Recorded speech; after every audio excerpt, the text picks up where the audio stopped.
Hello guys, welcome to all on my beautiful YouTube channel Tricky Physics with Sandeep sir. And today we are going to discuss about electric flux. But before electric flux, we also discuss about area. So guys, in physics area is considered as a vector quantity. तो physics के अंदर guys हम area को एक vector quantity मानेंगे, ठीक है। तो फ्लक्स से पहले हम एरिया के बारे में पढ़ेंगे, ठीक है। जैसे हमारे पास देखना एरिया दिया गया है, ये एक्स एक्सिस के X axis, this is Y axis, this is Z axis, ठीक है। तो हमारे पास ये एरिया है, ठीक है। एरिया किसकी फॉर्म में, स्क्वायर की फॉर्म में है, ठीक है। तो एरिया क्या होता है, स्क्वायर का तो क्या हो जाता है, ए स्क्वायर हो जाता है, ठीक है। अगर वेक्टर फॉर्म में लिखेंगे, ठीक है, क्योंकि जो एरिया है वो दो साइड्स का क्या है, क्रॉस प्रोडक्ट है, ठीक है। क्योंकि एरिया जो है वो क्या है, यहाँ टू साइड्स का क्रॉस प्रोडक्ट है। जैसे देखना यहाँ पे ए बी, एरिया किसके बराबर है, A B vector cross B C vector, A B vector cross B C vector. तो ए बी कितना है, ए है क्योंकि स्क्वायर है, और बी सी भी कितना है, ए है क्योंकि स्क्वायर है, और साथ में क्या लेना है, साइन थीटा, ठीक है।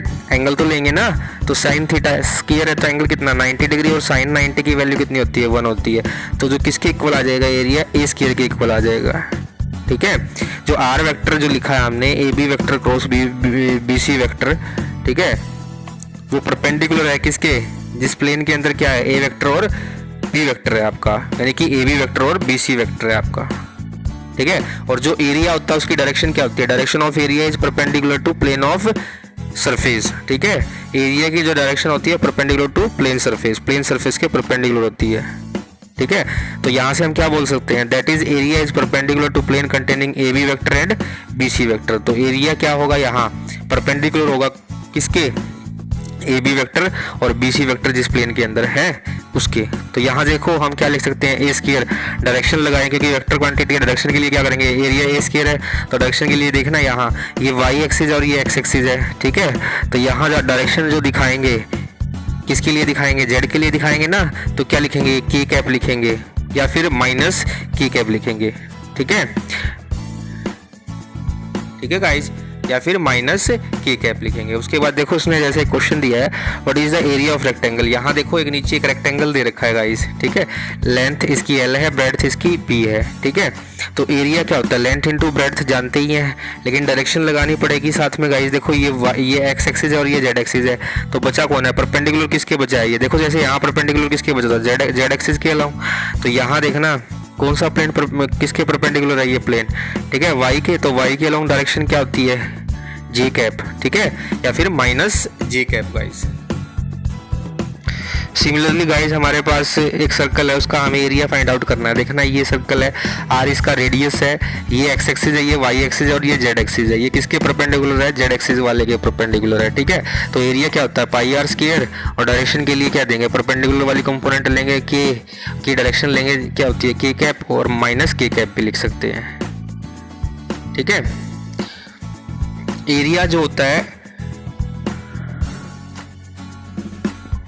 गाइस, जो एरिया जो होता है, एरिया वेक्टर जो होता है 2D सरफेस, फिजिक्स में इसको ओपन सरफेस बोलते हैं, जिसकी बोथ डायरेक्शन आर करेक्ट।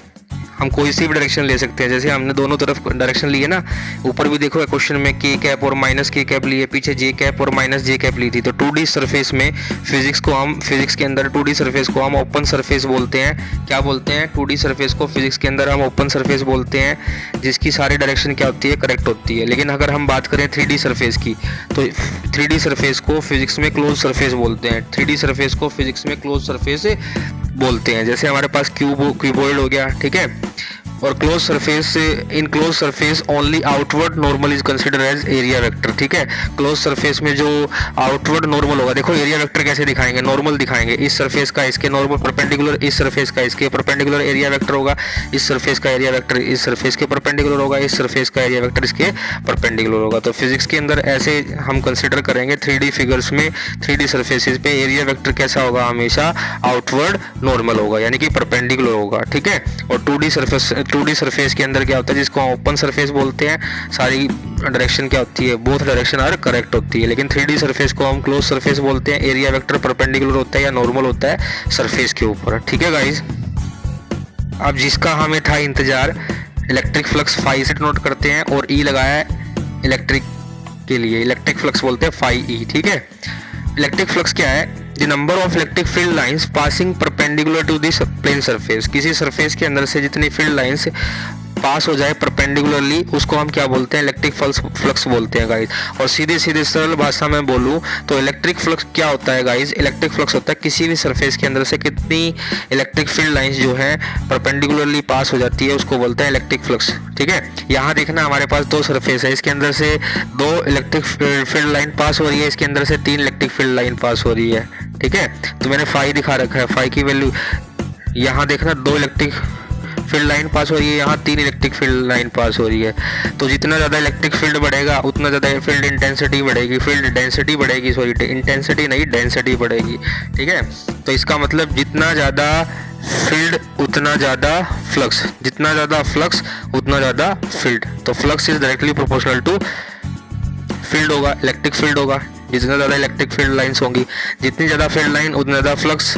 और ऑल्सो हम ये भी बोल सकते हैं जितना ज़्यादा एरिया, भाई जितना बड़ा एरिया होगा उतनी तो ज़्यादा फील्ड लाइंस पास होगी उसके अंदर से, तो flux is directly proportional to area. तो electric flux is also directly proportional to area. तो इन दोनों को हमने क्या किया है, इन दोनों इक्वेशंस का यूज़ करके हमने लिखा है phi is equal to E vector dot A vector. तो डॉट प्रोडक्ट में लिख दिया है। और 11th फिजिक्स में मैंने आपको बड़े अच्छे से सिखाया था कि दो डॉट प्रोडक्ट को हम कैसे खोलते हैं गाइज। तो दो डॉट प्रोडक्ट को हम कैसे खोलते हैं, तो इसको लिखेंगे ई ए कोस थीटा। थीटा क्या है, एंगल है। एंगल किसके बीच में एंगल है, फील्ड वेक्टर के बीच में और एरिया वेक्टर के बीच में। फील्ड वेक्टर और एरिया वेक्टर के बीच में क्या है, एंगल को हम क्या बोलते हैं, थीटा बोलते हैं। देखो यहाँ दिखाया भी है मैंने, this is the area vector perpendicular to the surface. ठीक है, and this is the field, ऐसे फील्ड लग रहा है और एरिया वेक्टर इसके परपेंडिकुलर है। थीटा इन दोनों के बीच में एंगल है, एरिया वेक्टर और फील्ड वेक्टर के बीच में एंगल क्या है, थीटा है। ठीक है गाइज, तो ये कोस वाली कंपोनेंट होगी थीटा के साथ वाली, और ये परपेंडिकुलर, इसके परपेंडिकुलर कौन सी कंपोनेंट होगी, साइन वाली कंपोनेंट होगी। तो आपका ये ई कोस थीटा और ये ई साइन थीटा हो जाएगा गाइज। ठीक है गाइज, ठीक है, ऐसे ही नीचे भी दिखा रखा है मैंने, ये एरिया वेक्टर है इस सरफेस के परपेंडिकुलर, ये फील्ड है, तो दोनों के बीच में एंगल थीटा है। थीटा के साथ वाली कंपोनेंट कोस थीटा, इसके परपेंडिकुलर वाली कंपोनेंट साइन थीटा। तो फाई जो लिखा है ई ए कोस थीटा लिखा है गाइस। ठीक है गाइस, क्लियर गाइस। और एक बात और है, यहाँ जो है ना काफ़ी बच्चे कंफ्यूज रहते हैं कि फाई इज इक्वल टू ई जो लेना है ना, ई का वो कंपोनेंट हमें लेना है जो एरिया वेक्टर के अलोंग है, जो एरिया वेक्टर के अलोंग है वो वाला कंपोनेंट हमें लेना है। ठीक है, next is it is a scalar quantity. Flux कैसी क्वांटिटी है, एक स्केलर क्वांटिटी है। ठीक है, हमें इलेक्ट्रिक फील्ड का कौन सा कंपोनेंट लेना है गाइज, जो एरिया वेक्टर के अलोंग है, जो एरिया वेक्टर के अलोंग है। ठीक है, और फ्लक्स क्या है, एक स्केलर क्वांटिटी है। फ्लक्स की एसआई यूनिट क्या बनेगी, न्यूटन पर कूलम मीटर स्क्वायर, न्यूटन पर कूलम मीटर स्क्वायर गाइस। ठीक है, ठीक है गाइस। जैसे नीचे न्यूमेरिकल भी दे रखा है, न्यूमेरिकल में देखो यहाँ से ये एरिया वेक्टर है, ये फील्ड वेक्टर है, दोनों की डायरेक्शन सेम दिखा रखी है। इसका मतलब दोनों के बीच में एंगल कितना हो गया, 0 डिग्री हो गया। तो फाई कितना हो गया, phi is equal to E dot A, यानी कि ई ए कोस थीटा। तो ई ए कोस थीटा यानी कि ई ए कोस थीटा कितना होगा, दोनों के बीच में 0 डिग्री होगा, तो ई ए यानी कि एरिया का स्क्वायर है, रेक्टेंगल है तो स्क्वायर है तो ए की साइड है तो ए स्क्वायर एरिया हो जाएगा, तो ई ए स्क्वायर हो जाएगा इसका एरिया। ठीक है गाइस, ठीक है। ऐसे ही यहाँ देखो दूसरा जो है थीटा जो है ना, एंगल फील्ड के बीच में और एरिया के बीच में, इलेक्ट्रिक फील्ड के बीच वेक्टर के बीच में और एरिया वेक्टर के बीच में 90 डिग्री है। तो यहाँ मैक्सिमम आपको मिलेगा, सॉरी थीटा 90 डिग्री है तो मैक्सिमम नहीं मिलेगा, मैक्सिमम तो आपको यहाँ मिला था गाइस, यहाँ आपको मिनिमम मिलेगा क्योंकि कोस 90 की वैल्यू 0 होती है। तो मैक्सिमम के लिए क्या होना चाहिए, आपका थीटा कितना होना चाहिए, 0 डिग्री होना चाहिए, और मिनिमम के लिए आपका थीटा कितना होना चाहिए, 90 डिग्री होना चाहिए। तो फाई इज इक्वल टू ई ए कोस 90 और कोस 90 इज इक्वल टू 0, तो फाई फ्लक्स कितना हो गया गाइस, 0 हो गया, यानी कि मिनिमम हो गया। तो दो कंडीशंस निकल के आई, थीटा जब 90 डिग्री होगा किसके बीच में, इलेक्ट्रिक फील्ड वेक्टर के बीच में और एरिया के वेक्टर के बीच में, तब फ्लक्स 0 होगा यानी कि मिनिमम होगा। और दोनों के बीच में जब एंगल 0 होगा किसके बीच में, एरिया वेक्टर के बीच में और इलेक्ट्रिक फील्ड वेक्टर के बीच में, तब हमारा जो फ्लक्स होगा वो मैक्सिमम होगा गाइज। ठीक है, ऐसे ही देखो क्वेश्चन दिया है, जेई मेंस का क्वेश्चन है, ये आया हुआ एक बार। तो यहाँ देखना एक बार, ये एरिया वेक्टर दे रखा है, ये फील्ड वेक्टर दे रखा है, और ये एंगल जो है वो 30 डिग्री है, और ये पूरा एंगल कितना है, ये एंगल 30 डिग्री है, इतना एंगल 30 डिग्री है, और ये पूरा एंगल 60 डिग्री, ये एंगल पूरा 60 डिग्री है।